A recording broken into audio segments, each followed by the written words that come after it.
আমরা জানি যে বেশি বেশি নামাজ পড়ে মসজিদে যায় তাকে কি বলে বলেন তো? তাকে বলা হয় আবেদ।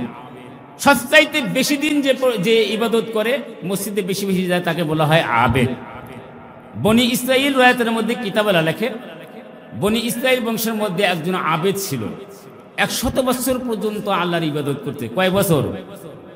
একটু জোরে বলেন, কয় বছর? 100 বছর পর্যন্ত আল্লাহর ইবাদত করেছে। 100 বছর তো ইবাদত করার পরে আল্লাহর কাছে দোয়া করেছে, কিন্তু একটা দোয়াও আল্লাহর দরবারে কবুল হয় না। কারণটা কি ছিল জানেন? তার অন্তর ছিল খারাপ। সে নামাজ পড়ে আর ইবাদত করে আর মনে মনে বলে, আল্লাহ আমাকে সুখ দাও, আমাকে শান্তি দাও, আমাকে সুখে রাখো, আমাকে শান্তিতে রাখো। আর মনে মনে কয়, আল্লাহ তুমি যে আমাকে সুখ শান্তি দিবা, এই সুখ শান্তি আমি ছাড়া আর কাউকে দিও না। 100 বছর পর্যন্ত পর আল্লাহর বান্দা একদিন হঠাৎ করে যায় নামাজে বসে ঈশান নামাজ পড়ে দোয়া করছে। বাড়ির গিন্নি তার বউ ছিল, সে এসে বলে, তোমার দোয়া বন্ধ করো।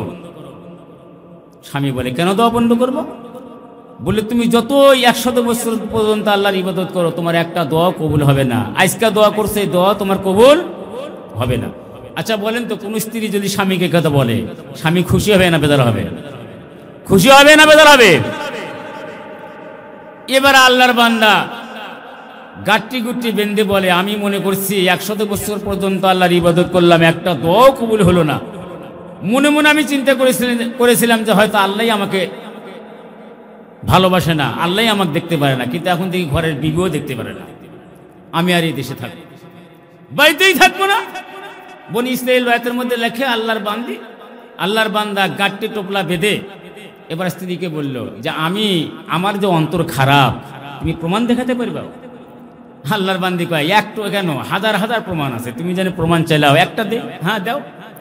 বলে, গতকাল যে তুমি বাজার থেকে বাজার করে আনলে, বড় একটা মাছ কিনে আনলে, আমি সুন্দর করে পাকাইলাম, পাকা তোমাকে খেতে দিলাম, তুমি খাইতে খাইতে খাইতে খাইতে পাতিলের ভাতগুলো একদম শেষ করে উজাড় করে ফেললাম, একবারও দেখলাম না আমার জন্য পাতিলে ভাত আছে কি। এই জন্য তো আমি সাক্ষী দিই তোমার অন্তর খারাপ। কি খারাপ? লতা গাছে কে দিল রে এত বড় কধু, কারা দেশে মৌমাছিরা মৌচাকে দেয় মধু, ঝিনুক মাঝে কে দিল রে মুক্তা মানিয়া, আখের মাঝে মিষ্টি মধু, রস যে চমৎকার। পাখির কণ্ঠে কে দিল রে মিষ্টি মধুর গান, পাখির কণ্ঠে কে দিল রে মিষ্টি মধুর গান। হিসাব করে দেখি এসব আমার আল্লাহ তাআলার দান, লা ইলাহা ইল্লাল্লাহ। একটু জবান খুলে পড়ি ভাই, সমস্বরে জবান খুলে অন্তর থেকে বলি, লা ইলাহা ইল্লাল্লাহ। এই কালেমার বন্ধ ভেলা কাজে লাগবে শেষ বেলা, এই কালেমার বন্ধ ভেলা কাজে লাগবে শেষ বেলা। অন্ধকার কবরে যেদিন পরে রবে একলা, লা ইলাহা ইল্লাল্লাহ। জবান খুলে জোরে পড়ি ভাই, সমস্বরে পড়ি সকলে অন্তর থেকে। যার দিলে আছে আল্লাহর ভয়, জিকির করে বসে নিরালায়, যার দিলে আছে আল্লাহর ভয়, জিকির করে বসে নিরালায়। আহার নিদ্রা ভালো লাগে না, ভালো লাগে ইল্লাল্লাহ, লা ইলাহা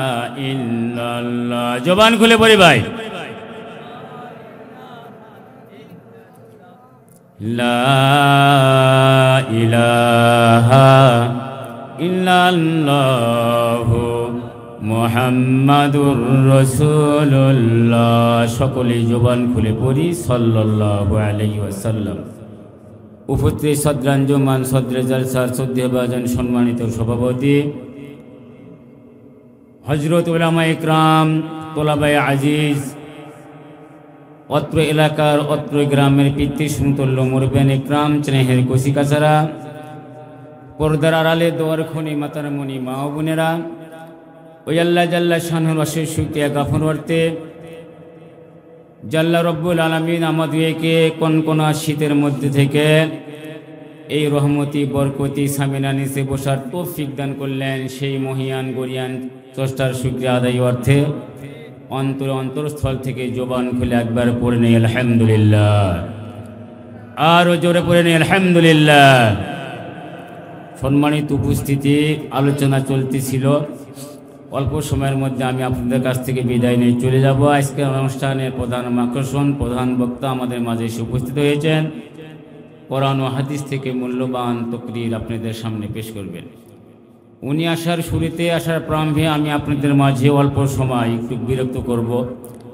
কোরআন ও হাদিস থেকে আমি যে আয়াতে কারিমা তেলাওয়াত করেছি, আশা করি আর কিঞ্চিত সামান্য ব্যাখ্যা বিশ্লেষণ দিয়ে আপনাদের মাঝ থেকে আমি বিদায় নেব। অন্তত এতটুকু সময় বসে থেকে শোনার জন্য ইনশাআল্লাহ তৈরি আছেন তো? কি বলেন?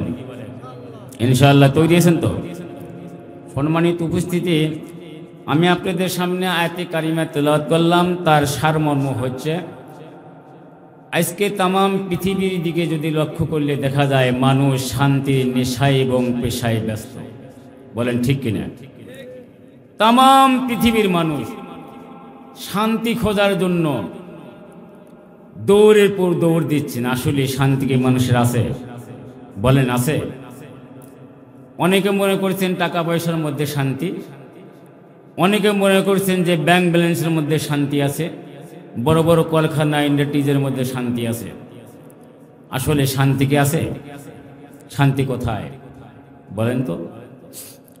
একমাত্র শান্তি হলো আল্লাহর জিকির, আল্লাহর স্মরণ। যে ব্যক্তির কলবের মধ্যে, হৃদয়ের মধ্যে আছে, ওই ব্যক্তি সবচাইতে বেশি শান্তিতে আছে। চিৎকার দিয়ে বলুন আলহামদুলিল্লাহ।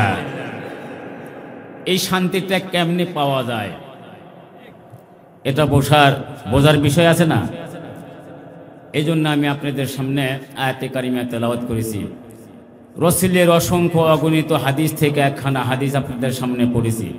আশা করি আর কিছু ব্যাখ্যা বিশ্লেষণ দিয়ে আপনাদের মাঝ থেকে আমি বিদায় নিয়ে চলে যাব ইনশাআল্লাহ। শোনার জন্য রাজি আছেন তো? সকলে আমার সাথে পড়ুন, বিসমিল্লাহির রহমানির রহিম। আলা ইন্না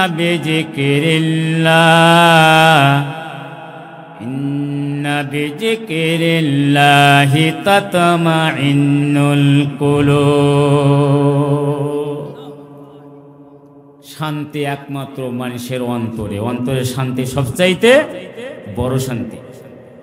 অন্তরের শান্তি যে ব্যক্তি অর্জন করতে পেরেছে, তাম পৃথিবী তার পদতলে চুম্বন দিয়েছে। চিৎকার দিয়ে বলুন সুবহানাল্লাহ। ভাইরা আমার, বন্ধুরা আমার, হাদিসের ব্যাখ্যার মধ্যে দেখা যায় মানুষের কলব হলো রাজা, অঙ্গ প্রত্যঙ্গ প্রজা। কলব যার ভালো তার হাত ভালো, কলব যার ভালো তার চোখ ভালো, কলব যার ভালো তার জবান ভালো।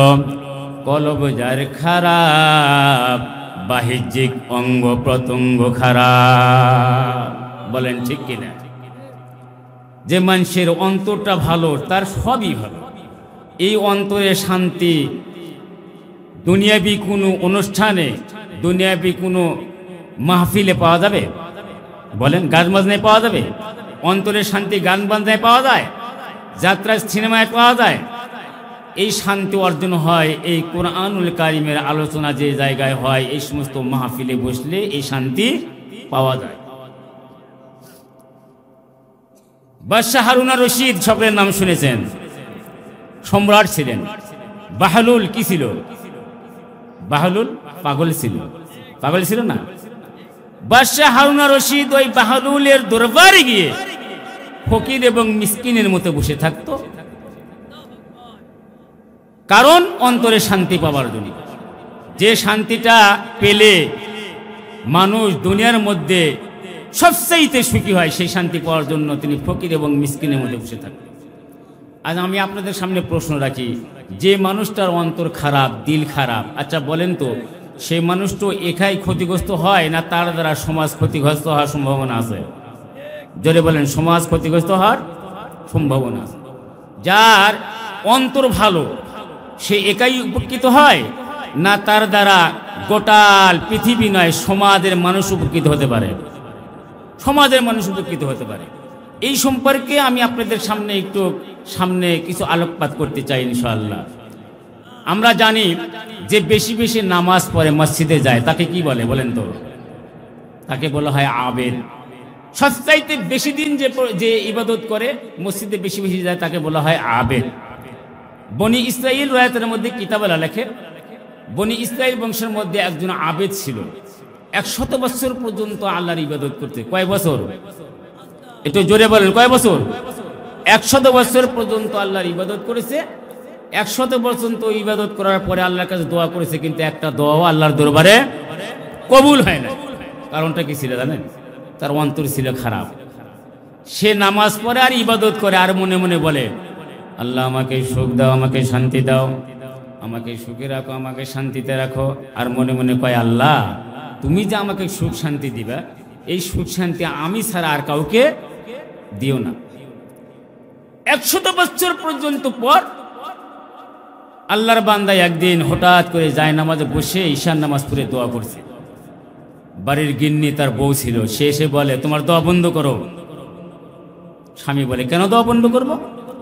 বলে, তুমি যতই 100 বছর পর্যন্ত আল্লাহর ইবাদত করো তোমার একটা দোয়া কবুল হবে না। আজকে দোয়া করছে, এই দোয়া তোমার কবুল হবে না। আচ্ছা বলেন তো, কোন স্ত্রী যদি স্বামীকে কথা বলে, স্বামী খুশি হবে না বেজার হবে? খুশি হবে না বেজার হবে? এবার আল্লাহর বান্দা গাট্টি গুট্টি বেঁধে বলে, আমি মনে করছি 100 বছর পর্যন্ত আল্লাহর ইবাদত করলাম, একটা দোয়া কবুল হলো না। মনে মনে আমি চিন্তা করেছিলাম যে হয়তো আল্লাহ আমাকে ভালোবাসে না, আল্লাহ আমাকে দেখতে পারে না, কিন্তু এখন দেখি ঘরের বিবিও দেখতে পারে না। আমি আর এই দেশে থাকবো, বাড়িতেই থাকবো না। বনি ইসরাইল রাতের মধ্যে লেখে, আল্লাহর বান্দা গাট্টি টোপলা বেঁধে এবার স্ত্রীকে বলল যে আমার যে অন্তর খারাপ তুমি প্রমাণ দেখাতে পারবে? আল্লাহর বান্দি কয়, একটু কেন, হাজার হাজার প্রমাণ আছে, তুমি জানি প্রমাণ চাইলাও, একটা দে। হ্যাঁ দাও। বলে, গতকাল যে তুমি বাজার থেকে বাজার করে আনলে, বড় একটা মাছ কিনে আনলে, আমি সুন্দর করে পাকাইলাম, পাকা তোমাকে খেতে দিলাম, তুমি খাইতে খাইতে খাইতে খাইতে পাতিলের ভাতগুলো একদম শেষ করে উজাড় করে ফেললাম, একবারও দেখলাম না আমার জন্য পাতিলে ভাত আছে কি। এই জন্য তো আমি সাক্ষী দিই তোমার অন্তর খারাপ। কি খারাপ? এবার আল্লাহর বান্দা চলে গেছেন বাড়ি তো অনহারে রেখে। আল্লাহর বান্দির কাজ দেখেন, আল্লাহর বান্দিটা ছিল অত্যন্ত বুদ্ধিমতী এবং সতীসাধী, অত্যন্ত নেককার পরহেজগার। এরকম নেককার পরহেজগার মা বোন আমাদের ঘরেও তো আছে, কি বলেন? নাই? আছে। স্বামী যদি একটা উল্টাপাল্টা করে তার প্রতিবাদ বা জব দেয় না। আল্লাহর বান্দা চলে গেছেন, আগে বড় বড় বিরান ঘর ছিল, সেই জায়গায় গিয়ে আল্লাহর বান্দা কোনো মতো খেয়ে পরে ইবাদত করতেছে। আল্লাহর বান্দি বাড়িতে কিচ্ছু নাই, টাকা পয়সা কিচ্ছু নাই, চুলায় ভাত চাউল নাই, ভাত আনার মতো কোনো ব্যবস্থা নেই। 1 নয় 2 নয়, এরকম করতে 3 দিন অতিবাহিত হয়ে গেল।